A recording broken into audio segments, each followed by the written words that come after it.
ಪ್ರಿಯರೇ, ದಿನದ ಬದುಕಿಗೊಂದು ಕ್ರಿಸ್ತನ ಈ ದನಿ ನಮ್ಮೆಲ್ಲರಿಗೂ ಪ್ರೇರಣೆ ಆಗಲಿ.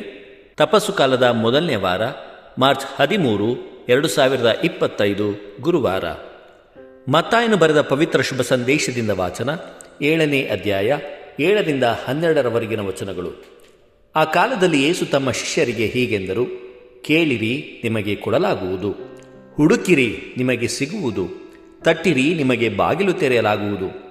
ಏಕೆಂದರೆ ಕೇಳಿಕೊಳ್ಳುವ ಪ್ರತಿಯೊಬ್ಬನಿಗೂ ಕೊಡಲಾಗುವುದು, ಹುಡುಕುವವನಿಗೆ ಸಿಗುವುದು, ತಟ್ಟುವವನಿಗೆ ಬಾಗಿಲು ತೆರೆಯಲಾಗುವುದು.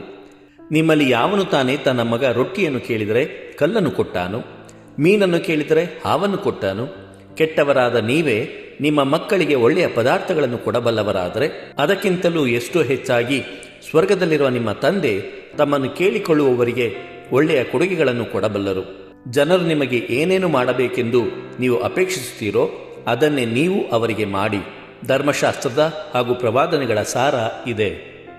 ಪ್ರಭುವಿನ ಶುಭ ಸಂದೇಶ. ಕ್ರಿಸ್ತರೇ ನಿಮಗೆ ಸ್ತುತಿ ಸಲ್ಲಲಿ. ಚಿಂತನೆ. ಸದುದ್ದೇಶದ ಪ್ರಾರ್ಥನೆಯೊಂದು ಈಡೇರದಿರಲು ಸಾಧ್ಯವೇ? ಪ್ರಭು ಯೇಸುವಿನಲ್ಲಿ ಆತ್ಮೀಯರೇ, ಪ್ರಯತ್ನ ಮತ್ತು ಸ್ವಚ್ಛ ಉದ್ದೇಶಗಳೊಂದಿಗೆ ಬೆರೆತ ಶ್ರಮ ಎಂದಿಗೂ ನಮ್ಮನ್ನು ನಿರಾಶರಾಗಿಸದು ಎನ್ನುವುದು ಇಂದಿನ ವಾಚನಗಳ ತಾತ್ಪರ್ಯ. ದೇವರನ್ನು ಕೇಳಿ ಪಡೆಯುವುದೆಂತು ಎಂಬುದಕ್ಕೆ ದಾರಿ ತೋರಿಸುತ್ತದೆ. ಸಿಗುವವರೆಗೆ ಹುಡುಕುವುದು, ಅಂಜಿಕೆಯನ್ನರಿಯದಂತೆ ಕೇಳುವುದು, ಅನಾಯಾಸವಾಗಿ ತಟ್ಟುವುದು. ಇವುಗಳ ಪ್ರಕ್ರಿಯೆಯಲ್ಲಿ ಅವಮಾನ, ನಿರಾಸೆ, ನಿರಾಸಕ್ತಿಗಳು ಎದುರಾಗಬಹುದು. ಆದರೆ ಇಚ್ಛೆಗಳ ಈಡೇರಿಕೆಯ ತಡಕಾಟದಲ್ಲಿ ಇಚ್ಛೆಗಳು ಸ್ವಚ್ಛಂದವಾಗಿದ್ದರೆ ಅವಮಾನಿಸಿದವರೂ ಆಸರಿಗೆ ಧಾವಿಸುತ್ತಾರೆ. ಅಂತಹದರಲ್ಲಿ ಎಲ್ಲವನ್ನು ತಿಳಿದಿರುವ ದೇವರು ಹಿಂದೇಟು ಹಾಕನು. ನಾವು ಕೇಳಿದ್ದನ್ನೇ ಕೊಡುತ್ತಾರೆ, ಆದರೆ ಉದ್ದೇಶ ಒಳ್ಳೆಯದಿದ್ದರೆ ಮಾತ್ರ. ಅಂತಹ ಈಡೇರಿಕೆಯನ್ನು ಮೊದಲನೆಯ ವಾಚನದಲ್ಲಿ ಎಸ್ತೇರಳ ಪ್ರಾರ್ಥನೆಯಲ್ಲಿ ಕೇಳುತ್ತೇವೆ. ಚರಿತ್ರೆಗೆ ತಿರುವು ಕೊಟ್ಟ ಆಕೆಯ ಪ್ರಾರ್ಥನೆಯ ಉದ್ದೇಶದಲ್ಲಿ ತನ್ನ ಜನರ ಬಗೆಗಿನ ಕಾಳಜಿ ಇತ್ತು. ದುರ್ಬಲರಿಗಾಗಿ ಅಳಲಿತ್ತು.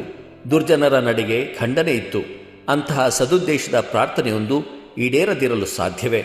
ಪ್ರಯತ್ನ ಮತ್ತು ಶ್ರಮಕ್ಕೆ ದೇವರು ಸಹಕರಿಸದಿರಲು ಸಾಧ್ಯವೇ?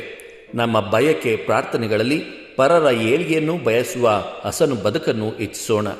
ದೇವರು ನಮ್ಮೆಲ್ಲರನ್ನು ಆಶೀರ್ವದಿಸಲಿ. ಇದು ದನಿ ಮಾಧ್ಯಮ ಮನೆಯ ಕೊಡುಗೆ.